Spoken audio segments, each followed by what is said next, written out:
할렐루야. 어선나교회 주일 예배에 나오신 성도 여러분들, 주님의 이름으로 진심으로 축복하고 환영합니다. 우리 영상으로 온라인으로 예배 드리신 성도님들 축복하고 환영합니다. 오늘도 하나님의 사랑 안에서 그 사랑을 의지하여서 드리는 예배가 되길 간절히 소원합니다.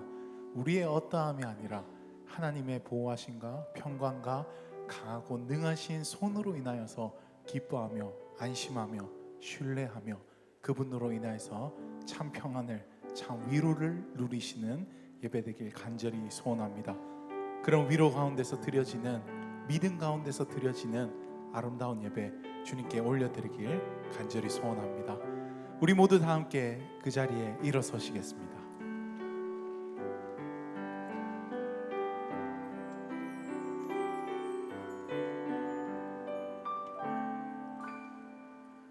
나의 사랑, 나의 생명, 나의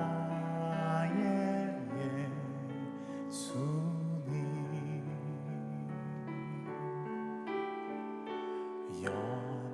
영원토록 정성 다해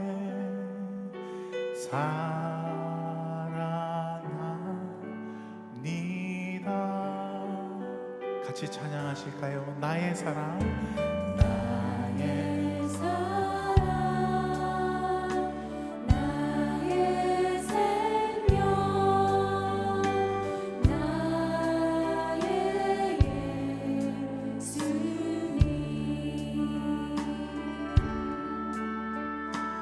영원토록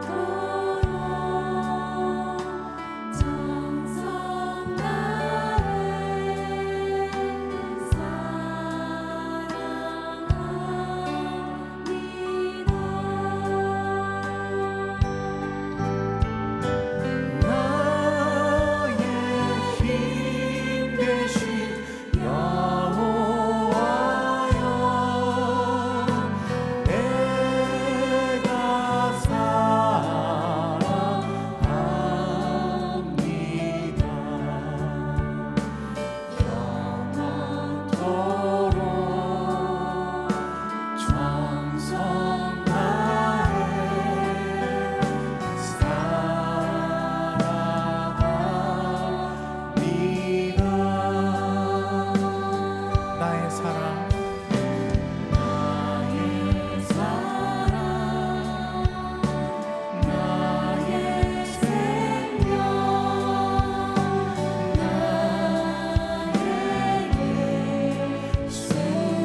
묵상으로 기도하심으로 우리 예배를 주 앞에 올려드리겠습니다. 묵상으로 함께 기도하겠습니다.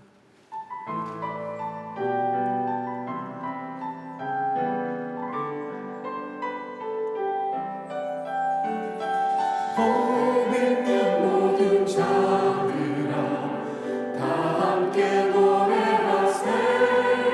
그는 선하시고 인자하신 나의 주. 오감으로 주 송축하라. 그는 위대하신 왕. 십자가의 사랑 온갖의 우리 모두 다 함께 왕의 왕 되신 주님 찬양합시다. 할렐루야. 왕의 왕님 기쁨으로 찬양해. 할렐루야. 선하시고 인자하신 나의 주. 모든 영광 모든 존귀 다 주께 드리네. 임하소서 영광의 왕 예수. 할렐루야. 할렐루야. 왕의 왕님 기쁨으로 찬양해. 할렐루야. 선하시고 인자하신 나의 주. 모든 영광 모든 존귀 다 주께 드리네. 임하소서 영광의 왕 예수. 임하소서.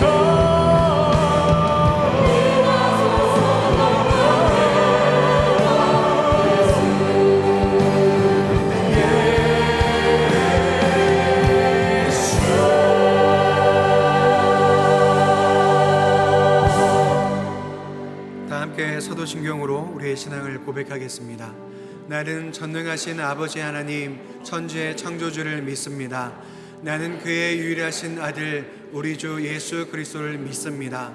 그는 성령으로 잉태되어 동정녀 마리아에게서 나시고 본디오 빌라도에게 고난을 받아 십자가에 못 박혀 죽으시고 장다하신 지 사흘 만에 죽은 자 가운데서 다시 살아나셨으며 하늘에 오르시어 전능하신 아버지 하나님 우편에 앉아 계시다가 거기로부터 살아있는 자와 죽은 자를 심판하러 오십니다. 나는 성령을 믿으며 거룩한 공교회와 성도의 교제와 죄를 용서받는 것과 몸의 부활과 영생을 믿습니다. 아멘.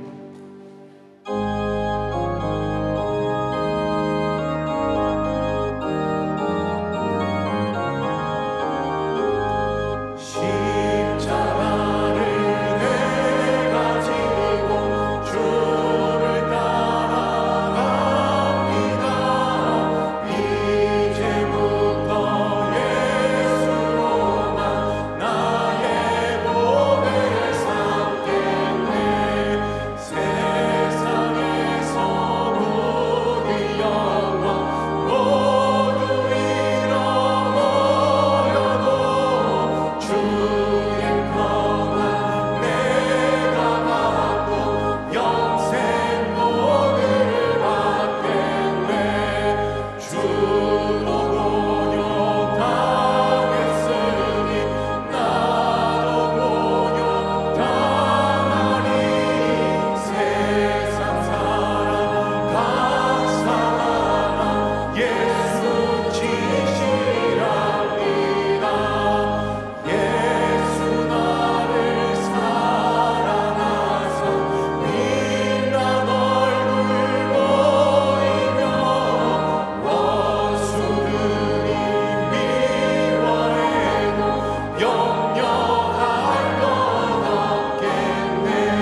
앉아서 회개와 결단의 기도를 드리겠습니다. 지난 한 주간 주님의 뜻대로 살지 못했던 우리의 삶을 회개하며 하나님의 자녀다운 삶을 살기로 결단한 기도를 주 앞에 올려드리겠습니다. 함께 기도하시겠습니다.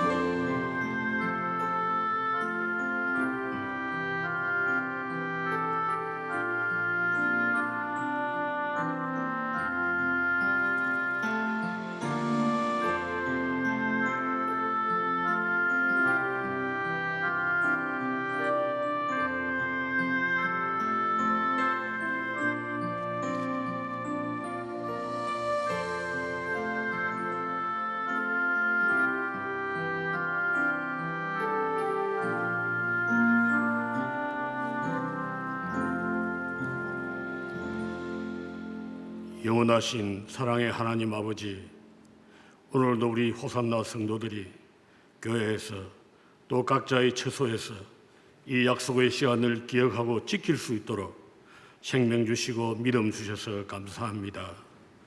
지난 한 주간 우리가 하나님을 떠나 범했던 모든 허물과 죄를 용서하시고 하나님이 찾으시는 영과 진리로 예배하는 참된 예배자로 세워주옵소서.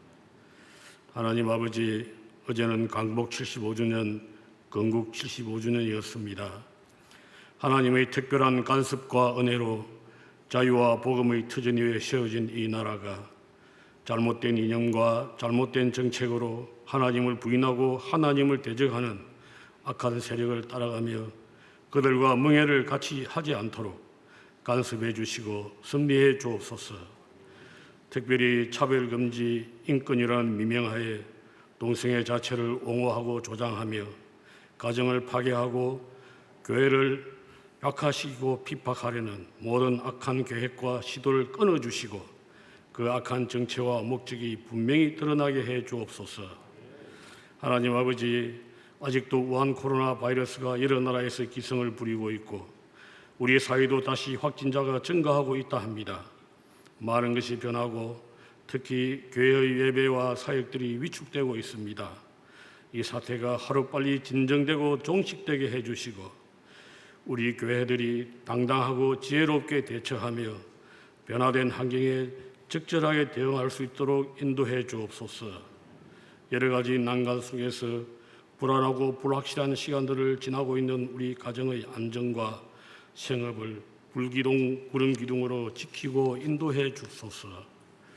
사회적 거리두기가 하나님을 더욱 가까이 하며 우리의 믿음이 말씀 앞에서 더욱 순수해지고 깊어지며 견고하게 되는 귀한 은혜가 되게 하시고 말씀으로 시대를 분별하며 시대적 사명을 감당하는 아름다운 우리 호산나 교회, 하나님께 기쁨이 되고 사람에게 인정받는 행복한 성도들이 다 되게 하옵소서. 지난주에는 수해로 많은 이재민이 발생하였습니다. 이 또한 하루빨리 회복되고 복구될 수 있도록 도와주시고 우리가 무엇을 어떻게 해야 하는지 인도해 주옵소서. 하나님 아버지, 미꿈소 비전센터 건축을 위하여 릴레이 기도가 진행되고 있습니다. 그 기도 제목들이 하나도 땅에 떨어지지 않게 해주시고 우리 모든 성도가 성경 통독과 큐티를 통하여 날마다 영혼이 소생되고 의의 길로 인도함을 받는 풍성한 은혜를 누리게 해 주옵소서. 오늘도 유진소 담임 목사님의 말씀을 통하여 우리가 새로워지고 변화되기를 원합니다. 목사님을 성령의 능력으로 붙들어 주시고 샤론 성가대의 귀한 찬양과 예배를 섬기는 귀한 손길들과 우리의 헌신을 기쁘게 받아 주옵소서. 감사드리며 세상에 있는 자기 사람들을 사랑하시되 끝까지 사랑하시는 우리 주 예수 그리스도의 이름으로 기도합니다. 아멘.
8월 셋째 주 호산나 소식입니다.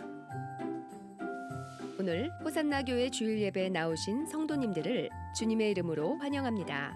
예배 시에는 마스크를 반드시 착용해 주시고 등록을 원하시는 분은 예배 후 명지는 2층 새가족실에서 하다는 교육자에게 안내를 받으시기 바랍니다.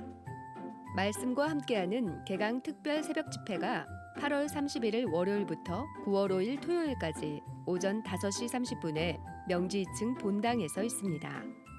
호프 아카데미 가을학기 학생을 모집합니다.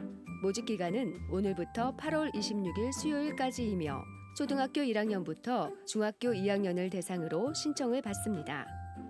교회와 나라를 위해 시간을 정하여 중보기도로 헌신하실 성도님들을 8월 29일 토요일까지 모집합니다.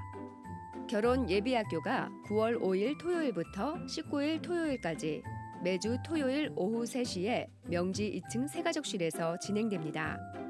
마마클럽 기도회가 8월 27일 목요일 오전 10시에 부전교회에서 있습니다. 목요 기도회가 매주 목요일 오후 7시 30분에 명지 1층 사랑홀에서 진행됩니다. 호산나 선교사님들을 향한 응원의 메시지를 희망 편지에 작성하신 후 명지 1층 로비와 하단에 비치된 희망 편지 우체통에 오늘까지 제출해 주시기 바랍니다. 리딩 앤 드림 2학기 학생을 모집합니다. 모집 및 면접 기간은 8월 22일 토요일까지이며 리딩 앤 드림 홈페이지를 통해 신청하실 수 있습니다. 호산나 교회 큐티 매거진 말씀과 함께 9, 10월호를 판매하고 있습니다. 명지 카페 더 미션과 하단 꿈드림 카페에서 구입하실 수 있으니 많은 관심과 활용 바랍니다. 그 외에는 주보를 참고해 주시기 바랍니다.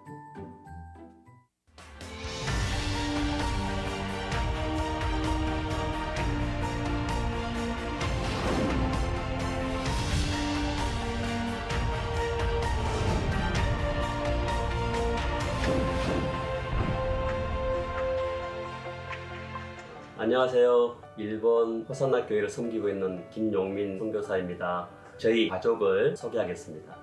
가장 사랑하는 아내 홍양실 선교사입니다. 우리 막내 김주현 지금 고3인데 이번에 지금 대학 입학 준비를 하고 있습니다. 큰아이 주민이 주영이 쌍둥이들은 지금 서울에서 대학교를 다니고 있습니다. 저희 동경 호산나 교회는 한 10평 정도 되는 한 공간인데 도시 중심지에 있는 교회다 보니까 지방에서도 오기가 용이한 곳으로서 일본 장로교회 전국 총회 임원지 목사님들이 한두 달에 한 번 정도 저희 교회에서 모임을 하고 있습니다. 뿐만 아니라 아내된 홍영실 선교사는 또 한 달에 한 번씩 일본인 목회자 사모님들 모임을 저희 교회에서 하고 있습니다. 헌신된 헌신자들이 생기면 일본인 목회자가 목회하는 그 일본인 교회에 섬길 수 있도록 일본인 교회가 건강해지도록 도내는 역할을 합니다. 제가 아무리 건강하고 큰 교회를 세운다 할지라도 일본에서는 온전한 모델 케이스가 되지 않습니다. 그래서 순수하게 선교사로서 일본 목회자, 또 일본인들을 섬기고 돕는 그런 교회로서 감당을 합니다. 무엇보다도 청년 단기 선교팀이 해마다 이곳에 와서 저뿐만 아니고 저희 성도들도 큰 힘이 되고 위로가 되고 한국의 젊은이들의 헌신된 모습들을 보면서 도전이 되기도 합니다. 끝으로 선교지 온 지 어느덧 16년이 되었습니다. 그동안에 여러 가지 많은 어려운 문제들도 있었지만 여러분들의 기도의 힘으로 잘 극복하고 열심히 건강하게 지금까지 잘 달려올 수 있었던 것 같습니다. 함께 끝까지 동력해 주시기를 간절히 원합니다. 그리고 사랑하고 축복합니다. 감사드립니다.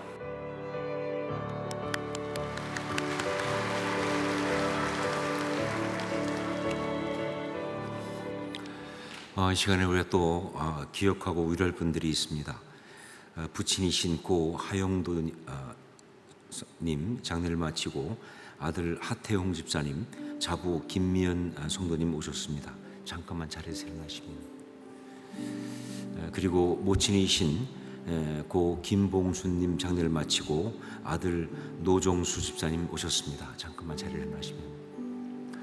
우리 힘내시라고 박수로 한번 위로하겠습니다.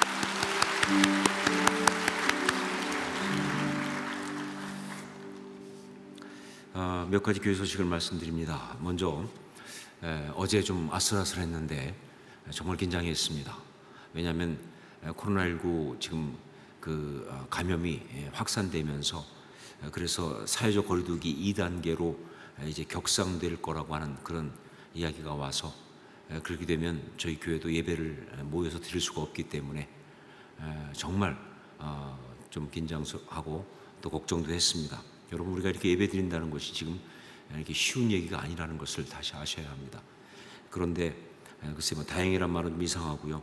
일단 그것이 서울과 경기 지역으로 국한돼서 저희는 이렇게 예배를 모일 수가 있게 되었습니다. 하지만 지금 계속 상황이 만만치 않습니다.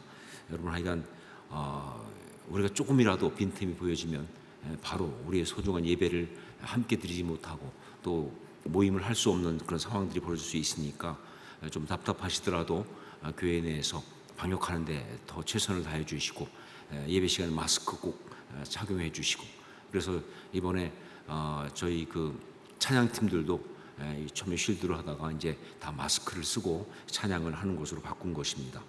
여러분 계속 들어오고 나가실 때 모든 부분에 신경을 더 써주시고 또 협조해 주시기 바랍니다. 그리고 결혼 예비 학교가 열립니다.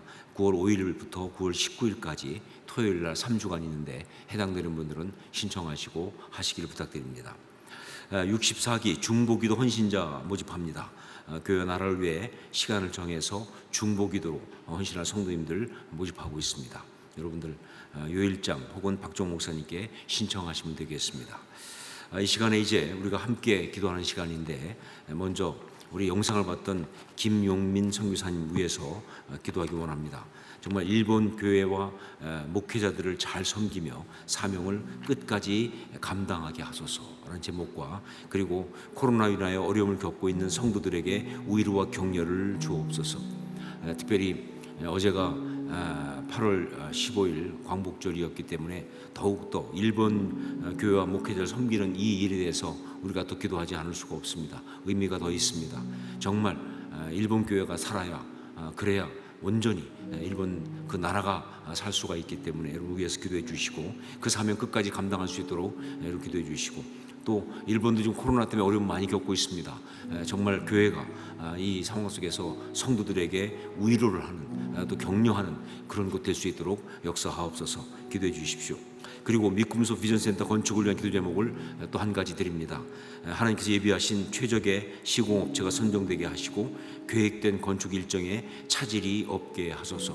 특별히 지금은 설계 도면을 만들고 이제 그것을 VE라고 하는 Value Engineering이라고 하는 설계 도면을 더 좀 효율적이고 또 가격 같은 것이 모든 것들을 좀 이게 전략할 수 있는 것이 있는지를 확인하고 하는 그런 과정을 하고 있습니다. 그런데 그 VE를 정말 감사하게도 저희 교회 성도님들이 자원봉사로 하고 있기 때문에 정말 귀합니다. 잘 되게 하시고 정말 꼭 필요한 것들을 잘 서로 또 하게 하고 또 건축 일정 차질이 없도록 시공업체 선정 잘 될 수 있도록 여러분 기도를 해주시기 부탁드립니다. 우리 세 가지 기도 제목 가지고 함께 동성으로 같이 기도하겠습니다. 아버지 하나님 기도합니다. 아버지 하나님 정말 김영희 선교사님 기도 보내셨는데 일본 교회를 잘 섬기고 일본 또 목회자들을 섬길 수 있도록 그 사명까지 감당할 수 있도록 역사하여 주옵소서.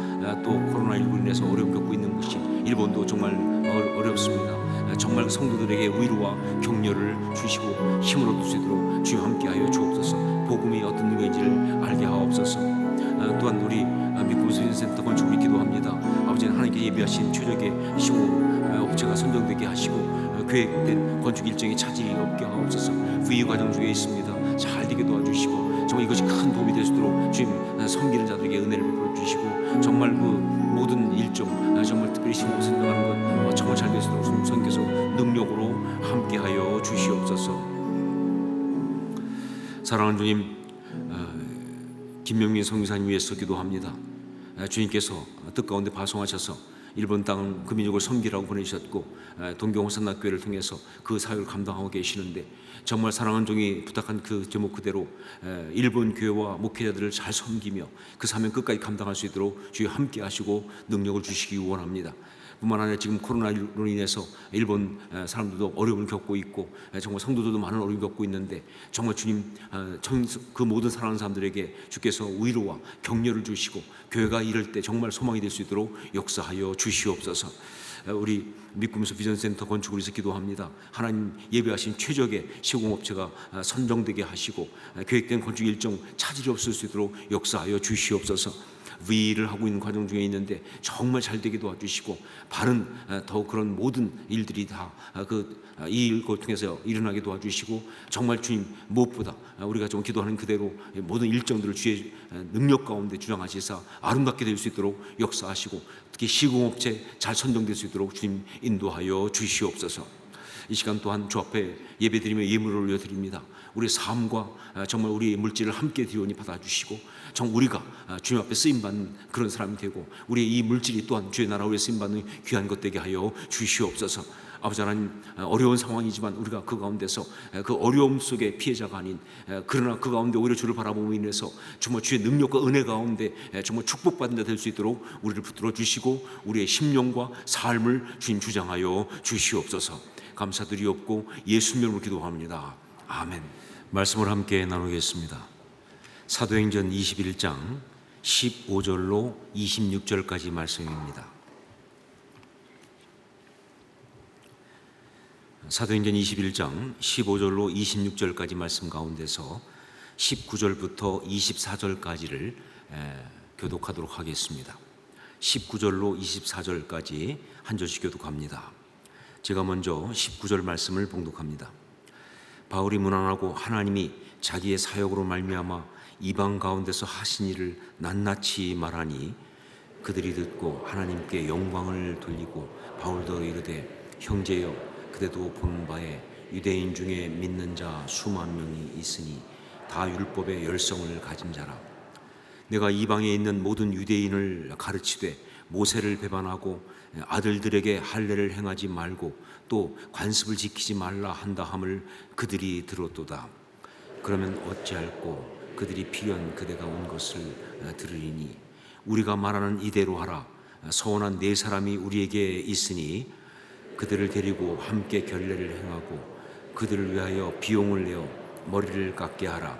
그러면 모든 사람이 그대에 대하여 들은 것이 사실이 아니고 그대도 율법을 지켜 행하는 줄로 알 것이라. 아멘. 얼마 전에 한 성도님과 상담을 하면서도 이야기를 나눴지만 신앙생활을 하면서 가장 힘들고 어려운 것은 바로 공동체 안에서 상처를 받는 것, 그것입니다. 신앙생활을 하면서 가장 힘든 것, 그것은 바로 공동체 안에서 상처를 받는 것. 다른 사람도 아닌 바로 형제 자매에게 상처를 받는다고 하는 것은요, 바로 신앙생활 자체를 회의하게 하는, 신앙생활 자체에 회의를 느끼게 할 정도로 정말 힘들고 어려운 것이다.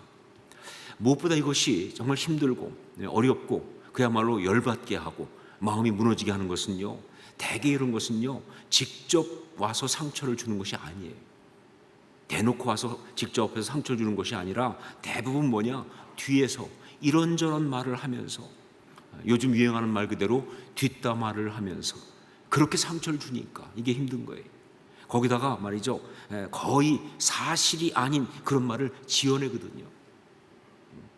그러니까 정말 사실도 아닌 그런 말을 지어내면서 정말 교묘하게 그야말로 말풍선을 날린다. 말풍선 아시죠? 이렇게 풍선처럼 이렇게 하는, 뭐 교회를 위하는 척, 내가 생각할 때는 영적으로 보면 말이죠, 뭐 이래가면서 말이죠, 그렇게 말풍선을 날리면서 그렇게 아주 교묘하게 말을 하니까 그야말로 사람들의 악함과 죄성을 그대로 드러내는 그런 것이어서 정말 우리를 힘들게 하는 것이다. 자, 그런데 여러분, 바로 그렇기 때문에 신앙생활 하면서 이게 너무나 중요한 거예요. 공동체 안에서 상처를 받았을 때 바로 그때 그 상처에 대해서 어떻게 대처하는가, 이게 참 신앙을 보여줄 수 있는 정말 중요한 순간이다, 그런 것이죠. 여러분, 주님께 소명을 받아서 또 비전을 받아서 그래서 그 사명을 이루는 귀한 일을 하는 그것만큼 중요한 것이 뭐냐, 바로 그 과정에서 공동체 가운데서 형제 자매에게 이렇게 상처를 받았을 때 그때 그것을 어떻게 대처하느냐, 이게 그만큼 또 중요한 거예요. 왜냐하면요, 우리가 이렇게 주님 앞에서 바르게 서려고 하면 마귀가 당연히 공격하지요. 못하게 한다 그 말입니다. 그런데 그때 그 마귀가 그걸 막으려고 공격할 때 어디를 공격하느냐, 일을 못하게 하는 게 아니에요. 바로 이 관계를 공격한다는 것이죠. 정말 사랑하는 사람들 공동체로부터 이런 상처를 받게 하면서 이걸 공격한다는 거예요. 이것이 마귀의 주된 공격의 포인트예요. 그렇기 때문에 이게 너무나 중요한 것이다 하는 것이죠. 여러분, 바울 사도도 그렇습니다. 정말 우리가 알고 있는 바울 사도, 그는 주님 앞에 정말 땅끝까지 이르러 복음의 증인되라고 하는 소명을 받고 그 일을 위해서 너무나 열심히 사역한 그런 사람이잖아요. 근데 여러분, 바울이 정말 그 주님께 받은 사명, 그거 감당하기 위해서 그 사역을 그렇게 열심히 한 것만큼 그가 또한 감당했던 이야기가 뭔지 아세요?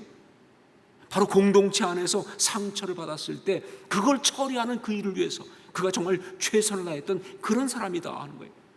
사도행전 보면요, 이 두 가지가 다 나오고 있어요. 그리고 오늘 말씀은요, 그 가운데 두 번째 해당하는 그런 말씀입니다. 이제 우리가 그 내용을 같이 보겠습니다. 바울 사도는 상처에 대하여 어떻게 대처하고 있는가, 그것을 어떻게 이기고 있는가. 자, 드디어 바울이 예루살렘에 올라갔습니다. 3차 전쟁을 마치면서 성령께서 주신 아주 강력한 감동이 있어서 그래서 예루살렘을 가야겠다, 그것도 오순절이 오기 전에 가야겠다라고 그렇게 했을 때 많은 형제들이 다 말렸습니다. 가지 말라고, 위험하다고, 이건 정말 가면 큰일 난다고. 하지만 그 모든 것을 뿌리치고 그리고 주님이 주신 그 마음에 따라서 드디어 예루살렘까지 와서 도착을 한 것입니다. 자, 그렇게 예루살렘에 와서 먼저 오랜 제자, 성경이 오랜 제자라고 말하고 있는데 무슨 얘기냐, 처음부터 믿었던 사람이 뜻이에요. 처음부터 믿었던 사람이라는 게 무슨 얘기냐면 바로 오순절 그 마가의 다락방 성령 사건, 그때부터 믿었다는 얘기죠. 그렇죠? 오순절에 마가의 다락방에 성령이 임하시면서 교회가 탄생했을 때 그때 많은 사람들이 그걸 보고서 예수님 앞에 나왔거든요. 바로 그때부터 믿었던 사람인 바로 구브로 출신 나손이라는 사람을 소개받습니다. 그래서 그 집에 가서 이제 머물게 된 거예요. 자, 그런데 그의 그 집이라고 하는, 나손의 집이라는 것은요, 그 개인의 집이라는 뜻도 있지만 동시에 이것은요, 일종의 가정교회입니다. 그러니까 그냥 개인 집이 아니라 나손이라는 사람의 집에 있는 교회를 말하는 거예요. 바로 거기에 갔는데 거기서 형제들에게 아주 따뜻하게 환영을 받습니다. 굉장히 분위기가 좋았어요. 여기서 말하는 이 형제들이라는 게 누구냐? 그 나손과 함께 신앙생활하고 있는 그 교인들을 말하는 거예요. 근데 이 형제들은 어떤 사람이냐면 바로 나손이 그런 것처럼 이 사람이 구브로 출신 사람이잖아요. 그런 것처럼 바로 디아스포라 유대인 출신으로 예수 믿은 사람들, 바울처럼, 즉 흩어져 있는, 헬라 세계에 흩어져 있는 그런 유대인들 가운데 예수 믿은 그런 사람들이고, 혹은 이방인 가운데 믿고 돌아온 그런 사람들을 말하기 때문에 이 사람들은 다 바울과 이 복음에 대한 이해가 같아요. 즉 바울의 복음을 잘 이해하고 그걸 지지하는 그런 사람들이니까 아주 분위기가 좋았겠죠. 자, 여기까지는 좋았습니다. 그런데 문제는 그 다음 날부터가 문제죠. 자, 그 다음 날 이제 야고보와 장로들을 만나러 이제 올라갑니다. 예루살렘에 온 목적이 그거니까. 야고보와 장로들, 야고보는 누구냐? 예루살렘에 있는 교회 대표죠. 그러면서 유대인 그리스도인의 대표입니다. 예수님의 육신적 동생이기도 하고요. 그리고 장로들도 마찬가지예요. 유대인 그리스도인, 어떤 그런 히브리파 유대인 그리스도인들을 대표하는 게 바로 장로들이에요. 자, 그들을 만나러 갔는데 가서 분위기가 정말 안 좋았어요. 그 전에 그 나손의 집에서는 참 좋았는데 거기 가서는 분위기가 정말 안 좋았어요. 가서 이제 바울이 먼저 선교 보고를 했습니다. 아주 열심히 1차, 2차, 3차 동안에 성령께서 어떻게 역사하셨고 이방인들 가운데 어떤 복음의 역사가 있었고 얼마나 많은 사람 믿고 돌아왔는지 정말 그 놀라운 이야기를 정말 그렇게 열심히 그렇게 바울이 선교 보고를 하고 있는데, 그런데 성경에 나오지는 않지만 제가 볼 때는요, 그걸 듣고 있는 그들의 표정이 그렇게 좋지는 않았을 것이다. 정말로 그렇구나 하고 적극적으로 받아들이는 것이 아닌 어떤 표정이냐, 이런 거죠. 먼저 너 말할 거 있으면 먼저 말해봐라. 그리고 이제 따질 것이 있다. 뭐 이런 분위기예요. 여러분 그런 거 경험 보셨어요? 아주 썰렁하거든요. 아주 험악하거든요. 먼저 한번 말해봐. 그리고 나면 이제 우리가 따질 게 있어. 이러고 딱 나오는 이런 것은요, 얼마나 힘든지 말이죠. 그야말로 이거 뭐지 싶은 그런 생각이 들 정도로 아주 분위기가 안 좋은 것이죠. 자, 이런 분위기 속에서 바울이 선교 보고를 마치자 야고보와 장로들이 먼저 하나님께 영광을 돌렸다, 이렇게 성경에 나오고 있어요. 그런데 여러분, 이건 그야말로 거칠입니다. 진짜 은혜 받아서 영광 돌린 게 아니고, 진짜 바울의 그 모든 걸 보면서 좀 좋아서 영광 돌린 게 아니고, 그야말로 뭐예요? 거칠애로 하는 거예요. 얼마나 분위기가 안 좋아요. 이들이 은혜 받아서 그러는 것이 아니라 거칠애로 그랬다는 것은요, 그 다음에 나오는 이야기만 보면 금방 알 수가 있습니다. 우리 20절로 21절 말씀을 함께 읽도록 하겠습니다. 20절로 21절 같이 읽습니다. 그들이 듣고 하나님께 영광을 돌리고 바울더러 이르되, 형제여, 그대도 보는 바에 유대인 중에 믿는 자 수만 명이 있으니 다 율법의 열성을 가진 자라. 내가 이방에 있는 모든 유대인을 가르치되 모세를 배반하고 아들들에게 할례를 행하지 말고 또 관습을 지키지 말라 한다 함을 그들이 들었도다. 이 야고보와 그리고 장로들 입에서 나온 것은 뭐냐? 여기 예루살렘에 수많은 유대주의 그리스도인들이 있는데 그들 사이에 너에 대한 아주 안 좋은 이야기가 들리고 있다, 그런 얘기예요. 그 얘기가 무슨 얘기냐? 바로 바울, 네가 이방에 있는 모든 유대인들을 가르치되 모세를 배반하고 아들들에게 할례를 행하지 말고 또 관습을 지키지 말라고 말했다는 이야기를 그들이 들었다는 거예요. 여러분, 한마디로 말해서 말이 안 되는 이야기입니다.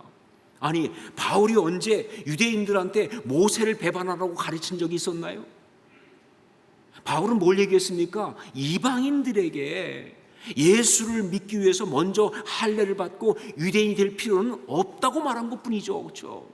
이방인들이 먼저 유대인이 되어야 그 다음에 예수를 믿을 수 있는 것이 아니고 그냥 예수만 믿으면 된다고, 너희가 예수 믿기 위해서는, 너희가 구원받기 위해서는 꼭 할례 받을 필요 없어, 너희가 어떤 유대인의 율법을 꼭 지켜야 되는 거 아니야 라고 말했을 뿐이지, 언제 유대인들한테 할례 받지 말라고, 할례해서는 안 된다고, 율법 지키면 안 된다고 말한 적이 있냐 그 말이에요. 율법의 관습을 지키지 말라고 말한 적이 있냐 그 말이에요. 소위 그 수만 명의 유대인 크리스찬들이 들었다고 하는 이 바울에 대한 이 이야기는요, 그러니까 완전히 왜곡된 것입니다. 그런 말을 하고 다니는 자들은요, 바울을 시기하고 모함하기 위해서 그런 식으로 말을 싹 바꾼 거예요. 얼마나 교활합니까? 이방인들한테 그렇게 말했는데 유대인들한테 그렇게 말했다고 싹 바꾼 거잖아요. 그렇죠? 정말 말도 안 되는 그런 이야기를 가지고 그렇게 모함을 하고 있다. 자, 여러분, 이런 식의 이야기를 들었다고 생각을 해보십시오. 다른 사람도 아닌 같이 믿는 사람에게서, 다른 사람도 아닌 소위 형제 자매라고 하는 그런 믿음의 지체로부터 이런 이야기를 들었다고 생각해 보세요. 여러분, 기분이 어떠시겠습니까? 정말 이 속에서 어떤 반응이 먼저 올라올 것 같으세요? 내가 언제 그런 말을 했느냐? 나오지 않겠어요? 분노하면서 따지면서 내가 언제 그런 말을 했느냐? 그런 엉터리 같은 이야기를 가지고 나를 어떻게 하려고 하는 그런 거라고 한다면 마음대로 하라고 그래라 말이죠. 그리고 당신들, 소위 예루살렘 교회 장로라고 하는 그런 당신들은 아니 어떻게 그렇게 엉터리 같은 이야기를 그냥 듣고 있었습니까? 생각해 보니까 정말 그렇게 말하고 다니는 그들보다 그런 말을 듣고 나한테 와서 이렇게 얘기하고 있는 당신들이 더 섭섭합니다. 좀 제가 너무 리얼했나요? 그럴 수밖에 없어요. 왜냐하면 제가 많이 해봤거든요. 예, 우리 감정이 이렇게 올라오잖아요, 그렇죠? 예. 정말 이런 얘기 들으면 안 올라올 수가 없는 거예요. 자, 그런데 여러분 기억하셔야 합니다. 이것은요, 감정이 이렇게 올라오고 아무리 리얼하게 말하고 그런다 할지라도 이것은요, 단지 우리를 무너뜨리고 하나님의 나라를 파괴하려고 하는 마귀의 그 공격에 아주 제대로 당하고 깨지고 있는 바로 그런 모습일 뿐이라는 사실을 이거는요 정말 감정이 올라오고 그런다 할지라도 이것은 단지 우리를 무너뜨리고 하나님의 나라를 파괴하려고 하는 마귀의 그 공격에 아주 제대로 당하고 깨지고 있는 그런 모습일 뿐이라는 것을 여러분 기억하셔야 돼요. 이것은 절대로 신앙인의 모습이 아닙니다. 이것은 절대로 이런 상처에 대해서 신앙인이 보여야 될 반응이 아니라고 하는 거예요. 여러분, 제가 여러 번 얘기했던 것처럼 죄를 이기는 것이 신앙이라고 한다면, 하나님의 나라를 이루는 것이 신앙이라고 한다면, 상처에 대한 신앙인의 반응은 절대 이래서는 안 된다는 거예요. 자, 그러면 공동체 안에서 이렇게 상처를 주는 이야기를 들었을 때, 아니 그런 정말 말도 안 되는 어떤 상처에서 나온 그런 공격을 내가 받았을 때, 그런 이야기를 들었을 때, 그때 우리는 신앙인으로 어떻게 해야 하느냐 하는 것이죠. 그렇다면 우리가 신앙인으로 그때 어떻게 해야 하는가? 여러분, 바울 사도가 놀라운 하나님의 사람으로 그 귀한 복음 역사를 잘 감당하는 정말 성공적인 신앙이 된 이유는요, 그가 정말 열심히 사역하고 성공적으로 사역하고 복음 잘 전하고 하는 그것을 잘해서만이 아니에요. 그만큼 또 뭐냐? 바로 이런 순간에 보여준 그의 모습, 즉 상처, 대처, 이것을 정말 신앙으로 잘했기 때문에, 바로 그래서 그런 거예요. 자, 그는 어떻게 했는가 하는 것이죠. 그는 어떻게 했는가? 첫 번째, 상처와 대화하지 않는다. 이게 그의 원칙이에요. 상처와 대화하지 않는다. 오늘 말씀 보십시오. 그런 뒤집어지는 이야기를 들었는데 말이죠, 정말 그렇게 막 말도 안 되는 이야기를 하고 있는데도 바울은 한마디도 변명하거나 해명하고 있지 않습니다. 뭐 변명까지는 몰라도 해명 정도는 할 수 있는 거 아니냐 싶은데도 말이죠, 그런데 전혀 한마디도 하고 있지 않아요. 성격 때문에 그런가? 아니요, 상처를 주는 그런 이야기를 듣고도 가만히 있을 수 있는 성격은 없어요. 더구나 바울의 성격은요, 평소 본다면 이건 절대 가만히 있을 사람이 아니죠. 그런데도 여기서 보면 바울 사도는 한마디도 대답을 하고 있지 않습니다. 한마디의 대응도 없습니다. 이게 뭘 말하는가? 바로 상처와는 대화하지 않는다, 이걸 말하는 거예요. 상처와는 대화하지 않는다는 그의 상처 대처의 첫 번째 원칙을 보여주고 있는 거예요. 상처와는 대화하지 않는다라고 하는, 미국이 가지고 있는 이 범죄와의 전쟁 혹은 테러와의 전쟁에서 몇 가지 원칙들이 있어요. 그런데 그 중에 하나가 뭐냐? No ransom policy라고 하는 게 있어요. No ransom policy. 여기서 이 랜섬이란 말은 뭐냐? 이거는 이 몸값이거든요. 몸값. 그러니까 no ransom policy는 뭐냐? 몸값을 절대로 지불하지 않는 정책이에요. 이게 무슨 얘기냐면요, 이 테러범들이 혹은 범죄자들이 사람을 인질로 잡고 정부에다 대고 몸값을 요구할 때 미국 정부는 어떤 경우에도 몸값을 지불하지 않아요. 몸값을 협상하지 않습니다. 아무리 인질이 위험해도 절대 몸값을 협상하거나 몸값을 지불하지 않습니다. 개인은 할 수 있어요. 하지만 정부는 하지 않아요. 왜 그러냐? 이유가 있어요. 만약에 몸값을 한 번이라도 지불하게 되면요, 그때부터 모든 미국 사람은 다 위험해지는 거예요. 왜? 도처에서 이제 인질을 잡고 그리고 몸값을 요구할 테니까. 그러니까 그런 일이 일어나면 안 되기 때문에 아예 절대로 몸값에 대해서는 정부가 협상도 안 하고 지불하지도 않는다는 거예요. 이게 No Ransom Policy라고 하는 그런 거예요. 저는 이것이 영적으로 상처에 대한 우리의 대처에도 그대로 적용되어야 한다고 생각합니다. 그래요. 상처가 아무리 우리를 자극하고 뒤집어 놓고 그래서 감정적으로 힘들고 막 견딜 수 없이 그랬다 할지라도 말이죠, 상처하고는 대화를 해서는 안 되는 것입니다. 왜냐하면요, 그렇게 만일 상처하고 상처에 대해서 마주 소리 지르고 또 여기저기 다니면서 억울함을 호소하고 이렇게 상처와 대화를 하게 되면요, 그게 바로 뭐냐? 그게 바로 마귀가 원하는 거예요. 그것이 정말 마귀에게 넘어가는 거니까. 그러니까 절대로 상처에 대해서는요, 그것과 대화하지 않는다는 그 원칙, 이걸 영어로 하면 어떻게 표현할 수 있을까? 생각해 보니까 좀 어색하긴 하지만 No talking policy. No talking policy. 대화하지 않는 원칙이에요. No talking policy. 근데 그거보다는 진짜 더 실감나는 표현은 바로 뭐냐?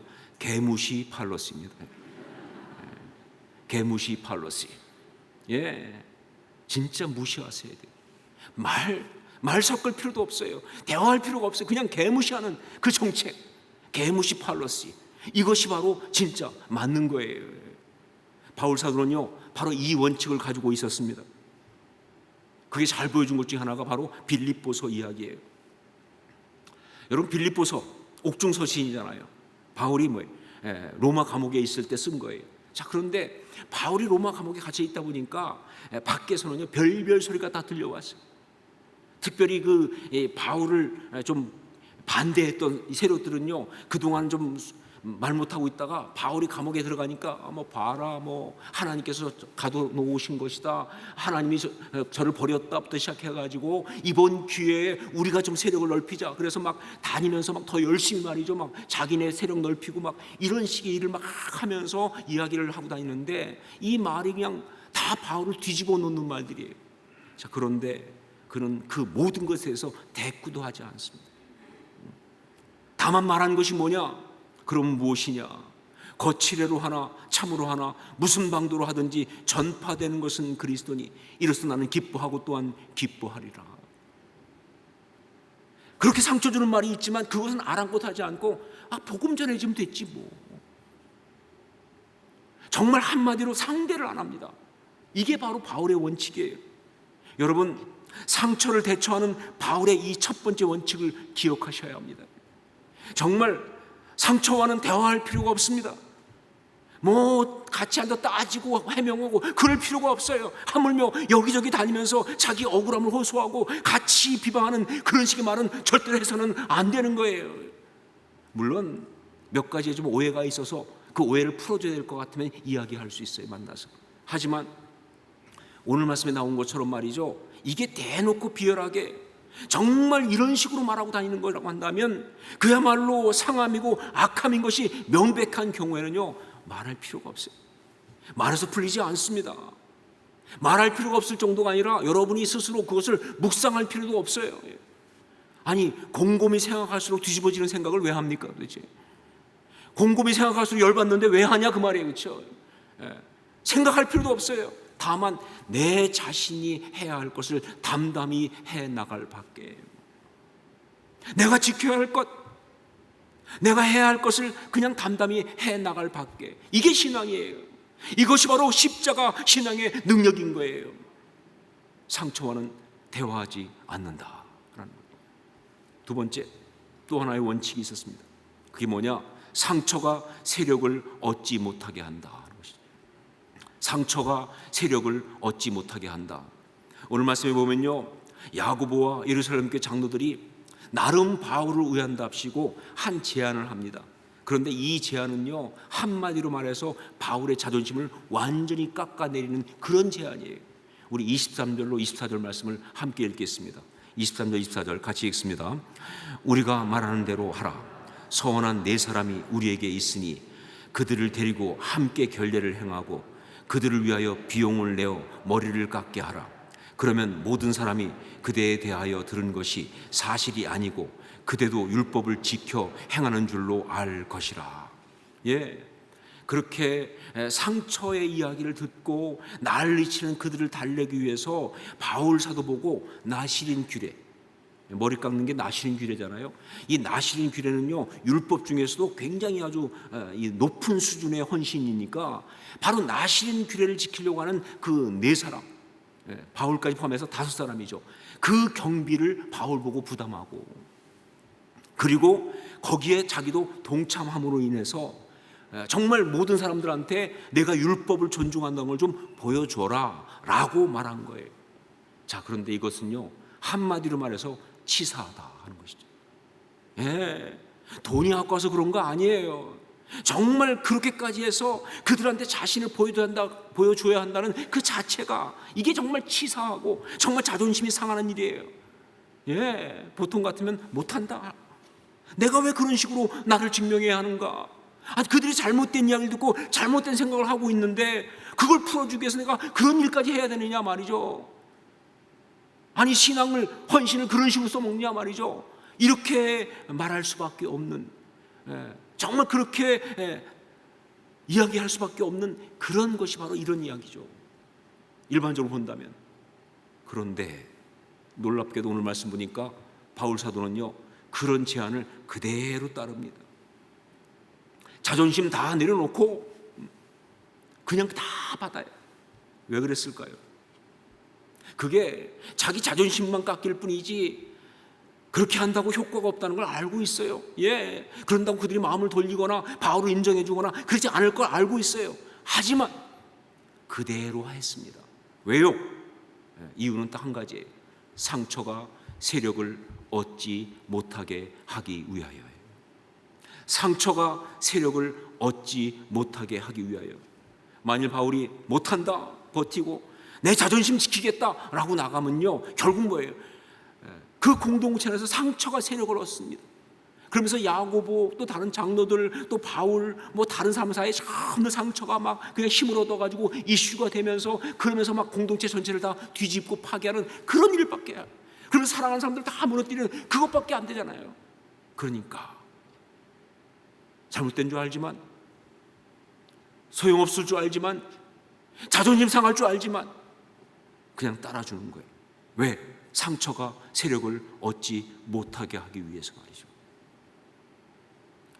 제가 미국에서 목회할 때 한 번은 교회 안에 성도들 사이에 갈등이 일어났어요. 그래가지고 교회가 아주 어려움을 당한 적이 있습니다.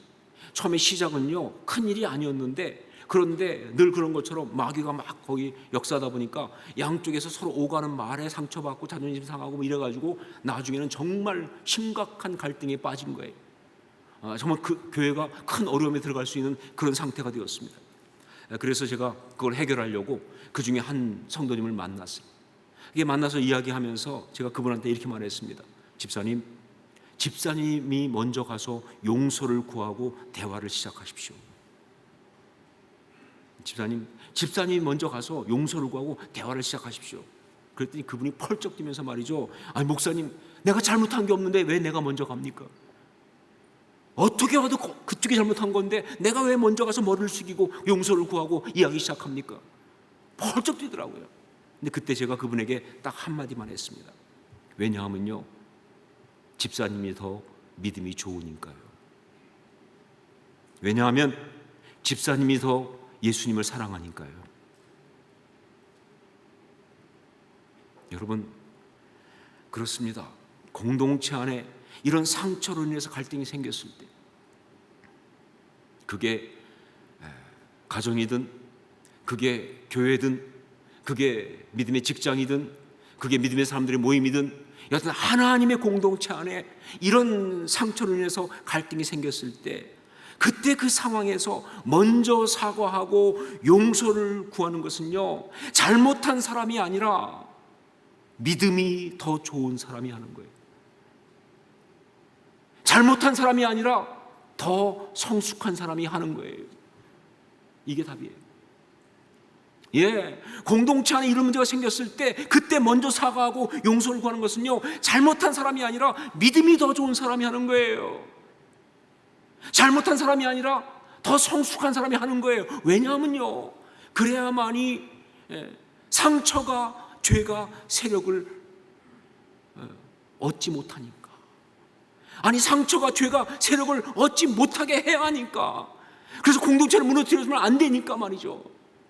지킬 거 지켜야 하니까. 이게 신앙입니다. 사랑하는 여러분, 제가 오늘 칼럼에도 썼지만, 상처를 이용해서 우리를 파괴하려고 하는 마귀에게 넘어가는 것, 이게 바로 어리석음이에요. 어리석은 건 바로 그게 어리석은 거예요. 상처를 이용해서 우리를 파괴하려고 하는 마귀에게 넘어가는 게 그게 어리석음이에요. 반면에 그런 상황에서 그 반대로 그 상처를 이용한 마귀의 괴계를 좌절시키는 것, 그게 바로 지혜로움이에요. 그 상처를 이용하는 마귀의 괴계를 좌절시키는 것, 이게 진짜 참 신앙의 능력인 지혜로움이다, 그런 얘기죠. 그렇죠? 바울 사도는 바로 그렇게 지혜로운 사람이었습니다.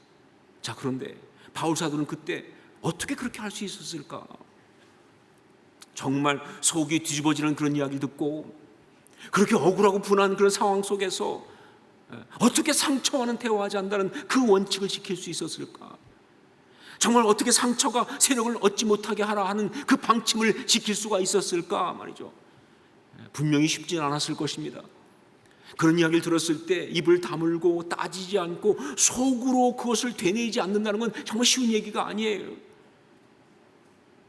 그런 이야기를 들었을 때 정말 자존심 다 내려놓고 그 모든 것을 그대로 참고 받아들인다는 것, 이거 정말 쉬운 게 아니에요. 근데 어떻게 그렇게 할 수 있었을까? 바울은 이 질문을 저한테 스스로 하는 가운데 그때 제게 딱 떠오른 말씀이 있었습니다. 바울의 고백, 갈라디아서 2장 20절 말씀이었어요.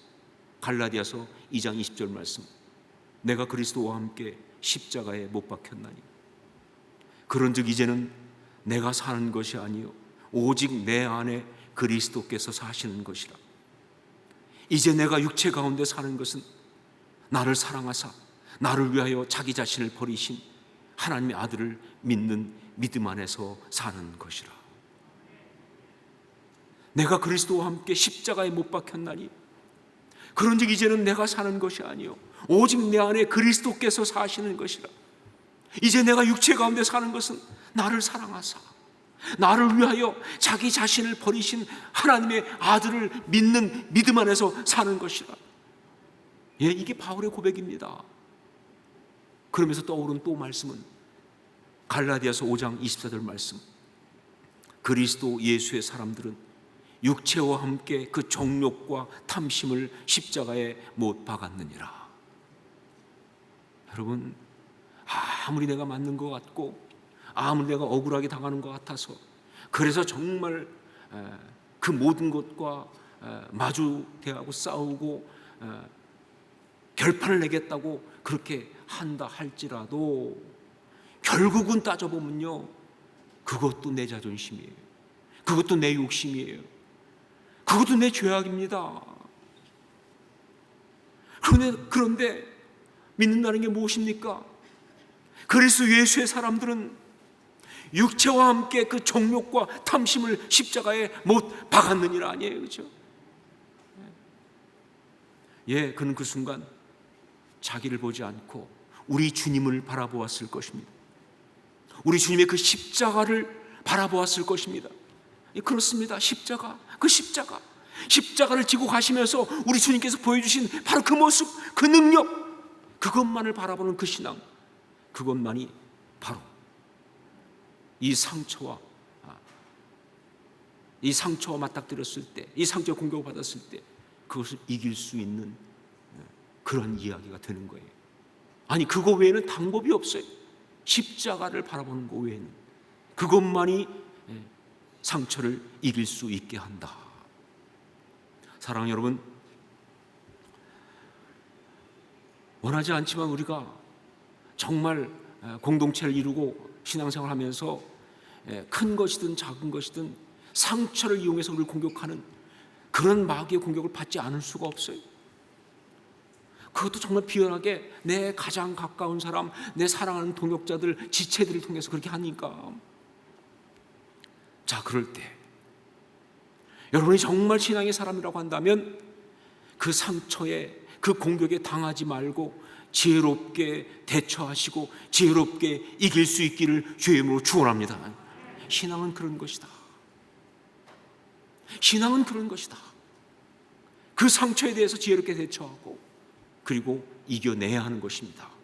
무엇으로? 십자가의 능력으로. 무엇으로? 십자가 신앙으로. 기도하겠습니다. 우리 같이 한번 통성으로 기도하면서 정말 주님, 상처를 이기는 십자가 신앙 우리 갖게 하여 주시옵소서. 주님, 상처가 우리를 공격할 때 거기에 우리가 농락당하지 않고 바울 사도처럼 그렇게 정말 그것을 이기고 나아갈 수 있는, 그것을 정말 무력화시킬 수 있는 그런 우리가 되게 하여 주시옵소서. 그런 십자가 신앙 갖게 하여 주시옵소서. 우리 함께 통성을 같이 기도하겠습니다. 아버지, 기도합니다. 하나님 아버지, 우리가 신앙의 사람으로 그렇게 살아가기 원합니다. 상처를 공격할 때 하나님 그렇게 살기 원합니다. 십자가 신앙을 서게 하여 주옵소서. 정말 우리를 공격할 때 하나님 넘어가지 말고 상처와 대화하지 않으며 상처가 새로워지지 못하게 하는 말씀 그대로 정말 우리가 십자가 신앙으로 먹는 이 우리가 되게 하여 주옵소서. 그러자고 하나님 나라 어떻게 이루겠습니까? 그러자고 하나님 역사 어떻게 이루겠습니까? 아버지 하나님 정말 그렇게 주 앞에 나가는 것을 역사하시고 주옵소서. 지혜롭게 하옵소서. 지혜롭게 하옵소서. 하나님 어렵지 않게 하옵소서. 어렵지 않게 하옵소서. 아버지 하나님 정말 그다가 성령이 인도하시고 도와주시옵소서. 참 신앙 승리하는 우리가 되게 하여 주옵소서. 이것이 우리의 영적인 모습대로 성령 역사하시고 이루어 주옵소서. 아버지 원합니다. 인도해 주시고 우리를 인도해 주시고 정말 그 십자가 신앙으로 서게 하여 주시옵소서. 아멘. 사랑하는 주님, 간구합니다. 정말 악한 것들이 사랑하는 지체들을 통해서 우리에게 상처를 주면서 그렇게 공격을 해올 때 우리가 거기에 농락당하고 함께 무너지는 그러한 어리석은 자가 아니라 오히려 그것을 이기는 지혜로운 십자가의 신앙의 사람, 십자가의 능력자가 되도록 성령 역사하여 주시옵소서. 우리는 그렇게 서기 원합니다. 우리는 그런 신앙의 사람 되기 원합니다. 정말 우리의 신앙이 그런 능력 될 수 있도록 성령 역사하시고 우리를 새롭게 붙들어 주시옵소서. 우리 공동체가 그런 공동체가 되게 하여 주시옵소서. 예수님 이름으로 기도합니다. 아멘. 우리 자리에서 일어나서 함께 찬양을 드리겠습니다.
기도하겠습니다. 이제는 우리 주 예수 그리스도의 십자가의 그 은혜와 하나님 우리 아버지의 한량없는 사랑하심과 성령의 역사하시며 감화감동하심이 서로 교통 교제하게 하심이 주님 앞에서 정말 참 신앙의 사람으로 상처와 대화하지 않으며 그 상처에게 세력을 얻지 못하도록, 상처가 세력을 얻지 못하도록 그렇게 하겠습니다.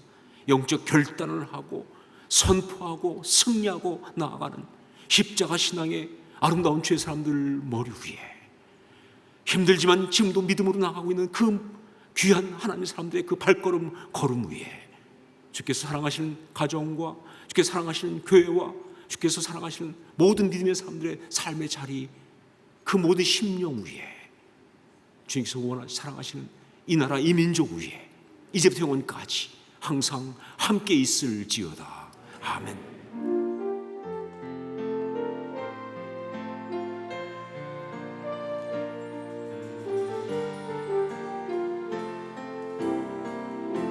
우리 예배를 받으신 하나님께 영광의 박수 올려드리겠습니다. 할렐루야.